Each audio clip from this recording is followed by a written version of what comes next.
Welcome back to the channel, man. You already know, Norris. I got another episode here going over the most recent rap albums of 2023, 2024. This episode, we actually have a 2023 record, Lil Wayne and 2 Chainz, Welcome to Collegrove. This album was released in 2023, so this one is a little bit of an older album. Fame, lyricism, album sales, like these are two heavyweights of the game. I always thought Lil Wayne was the greatest rapper of all time, and 2 Chainz, he does his thing, you know what I mean? He holds his own. He'll get pretty lyrical at times for a rapper that's like more of a hit maker. This is a very interesting collaboration. But before I start this episode, I'm going to talk about my music, what's to come. So the new song Waldo, that's dropping for this Thursday. Check out that track once it's out, 12 o'clock right on the dot, 12 o'clock a.m. Available everywhere where I post my music. It'll be available on my YouTube channel, so subscribe. I got plenty of music and content to come for the future. I got another track dropping for December 14th. This one's called Caffeine. I'm also working on a full-length album that I have set for next year. Subscribe to the channel. I'll keep you guys posted. Just like every other episode, 4 tracks, a snippet of each off the album. Then I'll start talking about the album. I also got a rating at the end of the video. We're gonna get started right away with this one. So the first track I'll play, this is once again Lil Wayne and 2 Chainz, Welcome to Collegrove 2023 album. This is all off of SoundCloud, Lil Wayne's SoundCloud account. The first track I'll play, this one's called Millions From Now.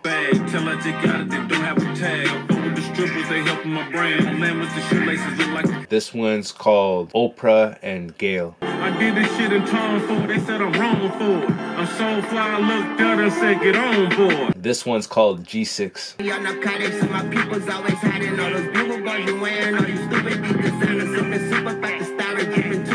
And the last track I'll play, this one's called Godzilla. Richard in my house, make all the niggas call me. No. Richard in my house, make all the niggas call me big bro. They know how the game goes. Lil Wayne, 2 Chainz, Welcome to Collegrove.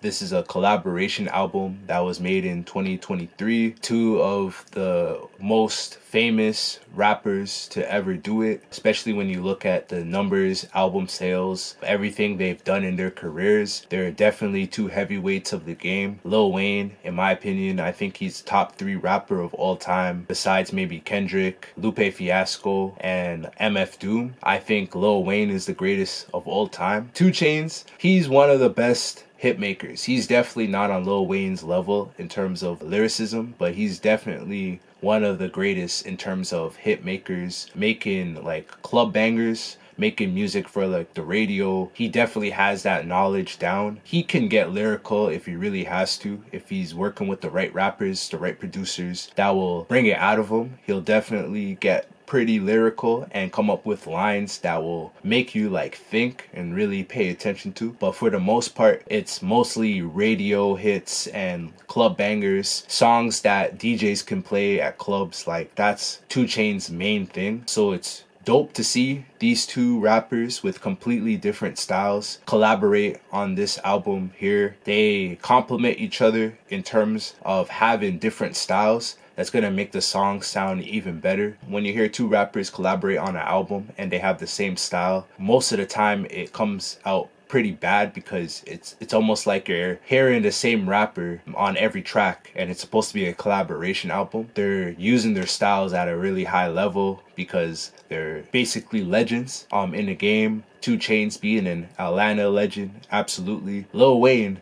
being a super legend out of New Orleans, the greatest rapper to come out of that city. Like before listening to this album, I felt like it's been a long time since I've heard a 2 Chainz album and a Lil Wayne album. Finally, I get to listen to an album with both 2 Chainz and Lil Wayne, so it's like 2 birds, 1 stone. For all the reasons why I consider Lil Wayne one of the greatest rappers to do it, if not the greatest rapper to do it. He displays all those reasons on this album. When you hear a Lil Wayne track, he still drops those type of verses where there's so many like crazy lines in the verse. It makes your head just like spin, man. He still has it after all these years, all the drugs that he's done, all of the lean that's been like messing with his brain, and you hear Lil Wayne talk. You get what I'm saying? After all of that, he could still do it, bro. Like, it's crazy, man. There's some songs on here where he's going Carter 2 level type of like Lil Wayne, you know, like he's just going off with the lines, man. I love to see that. Sort of reminds me of Eminem. The fact that Eminem is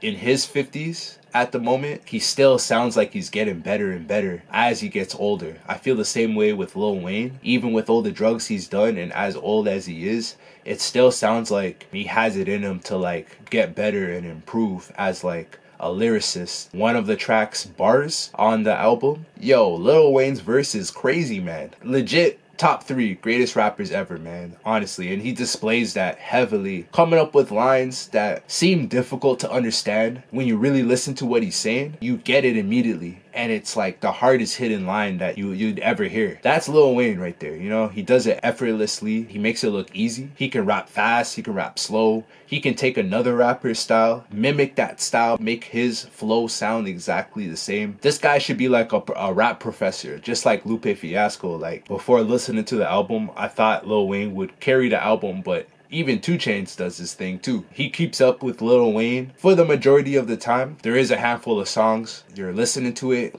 and 2 Chainz, he can definitely bring a little more effort to it in terms of like the lyrical side, just to keep up with Lil Wayne. But you can definitely see the difference between the two, the skill level difference between the two, Lil Wayne and 2 Chainz. Definitely not in the same world. Lil Wayne, he doesn't carry the album. He definitely does better than 2 Chainz. That's expected because Lil Wayne's a better rapper than 2 Chainz. But at the same time, everything that 2 Chainz is good at, why he's so famous in the first place, like he does that very strong on this album. That hit maker, that type of rapper that makes a track more popular, that's basically what he does and what he brings to the table. I can almost guarantee you that 2 Chainz selected every beat for this album. Just understanding what works with which rapper and, you know, having a great like music mind. When you look at it that way, they have a lot of chemistry with each other. They complement each other with what they're good at. Lil Wayne being the wordplay, wordsmith, and then 2 Chainz being the hit maker, understanding what makes a song popular, what makes a hit a hit. They both bring their own energy to the album. Great features all around. 2 Chainz and Lil Wayne, they got a lot of like old school artists, a little bit of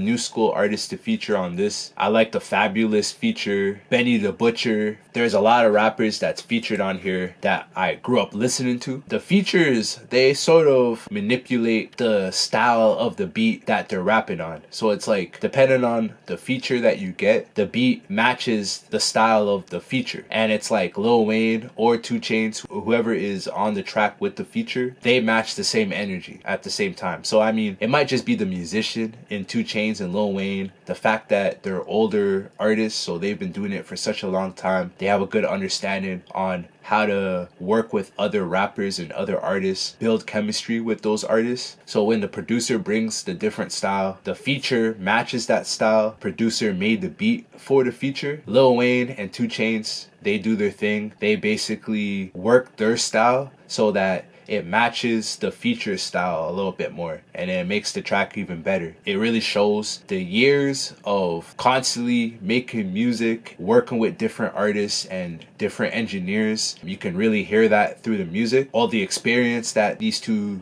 rappers developed over the years to become legends. So the production, it's not the best production, slightly above average, I'll say, maybe close to average. I think the beats are a little bit worse than what I expected them to be. Knowing that it's a Lil Wayne and 2 Chainz album, I'm thinking every beat was gonna be like a super banger, but a lot of the beats, you can definitely tell they're more commercial focused. There's a lot of beats on here that sound like they belong on the radio. Most of them, they have a very commercial sense to them. It's like the complete opposite of like an underground, independent, super like unknown style beat. It's like the complete opposite of what MF Doom was doing while he was still alive putting music out. Most of the tracks on here sound very like pop style, you know what I'm saying? Something that you'll be able to play on the radio or something like that. I personally like beats that are different and sort of more on the experimental side, but they also sound like something you can dance to. For me, I think the beats just sound a little bit too like commercial-ish sounding, and the two could have had better producers help them on here. I just thought the beats were gonna be more on the experimental side. I think it's just what I'm used to hearing from Lil Wayne and 2 Chainz whenever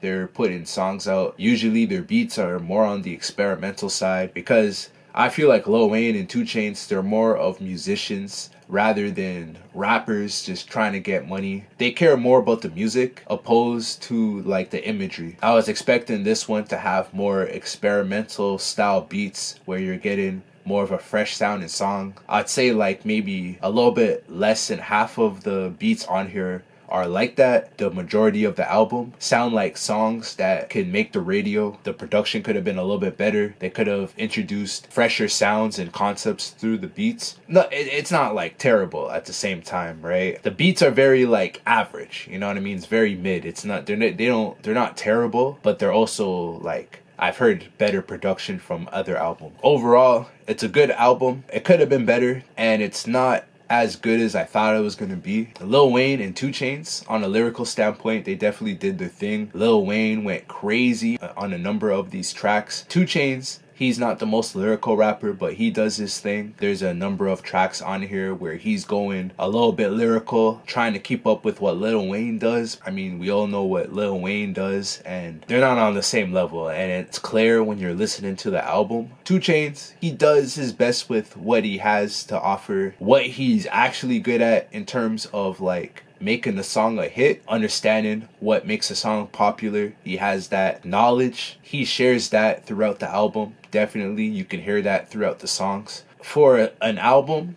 with Lil Wayne and 2 Chainz collaborating, you expect it to be like a classic, something that's gonna be crazy, but it leans more on the money grabber side rather than let's make a good album side. There's moments on here where Lil Wayne is going crazy, 2 Chainz does his thing, but for the most part, there's nothing too significant about the album that stands out that makes you want to call it a classic. The album's very like average to me, you know. It's just the way it was put together. I don't know, there's a lot of tracks on here that could have been left off that I feel like ruined the album. There's a lot of beats on here that could have been left off the album. It's just a little bit of that. The album starts off super strong, and then it slowly gets worse and worse towards the end. There are moments on here where Lil Wayne saves 2 Chainz just a bit, and all the other features featured on the album. The features are pretty strong, so I got no problems with that. The album could have been done just a bit better, maybe if they spent more time on it. Better beats on here. There's a lot of things about the album that just simply could have been better. Yeah, so after saying that, in terms of a rating, I'm giving this one an 8.3 out of 10. The fact that it sounds like a super commercialized album, something you can play in the mall or like in stores, on the radio,